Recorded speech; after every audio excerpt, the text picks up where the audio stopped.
What makes it so difficult in comparing the candidates for president is that you have no idea which Democrat is going to show up.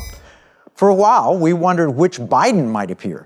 Now we need to know which Kamala Harris is going to show up. Is it the radical calling for reparations when she ran for president in 2020? The prosecutor who admitted she could ruin any innocent person's life with a swipe of her pen?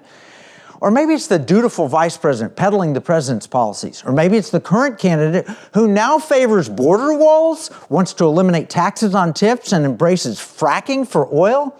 Here's what I believe. Her original 2020 campaign is the real her. What she is saying and doing today is simply to get elected. A great example is Harris's recent change from the Biden plan for capital gains tax hikes. But isn't this the same woman who a few weeks ago threatened to tax unrealized capital gains? Unrealized gains. Those are theoretical. You know that if you've ever owned a stock that looked like it was up in price, but until you sell it, you don't really have a gain, do you?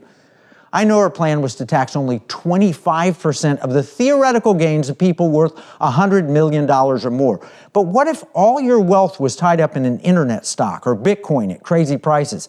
Every year you have to sell off 25% just to pay the tax, and that alone could crash the stock market, hurting all of us. Imagine all those rich people selling all at once. This is a woman who advocated price controls on groceries. Other nations that do this end up with bare shelves. And that's who she is. No idea is too radical, and she was raised by a Marxist. At least with Trump, you know what you're getting. We saw his policies, his tax cuts, how the market responded, what the inflation rate was.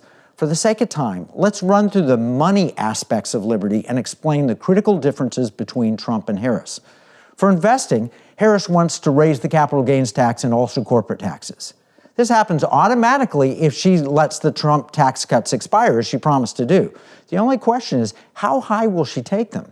Higher capital gains taxes will reduce the value of your investments and hurt the stock market, pensions, and investments in general. This is simply logical and well documented by Republicans and Democrats alike. At least it used to be. The Clinton team put forth a report that says this.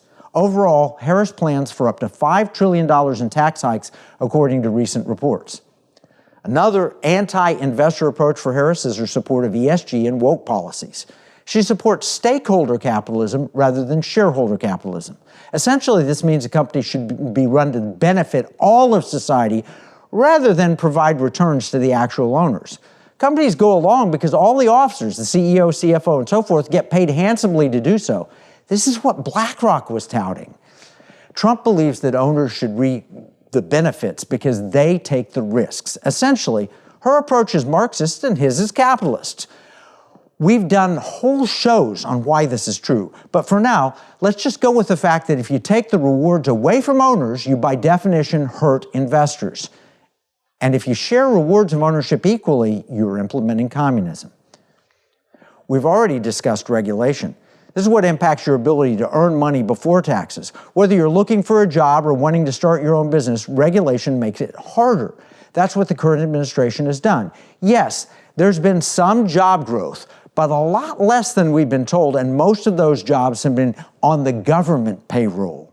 In fact, a recent labor report shows that the Biden-Harris administration has overstated the number of new jobs by 818,000. That's a big number. They've been out, look at all the jobs we created, and 818,000 of them don't even exist.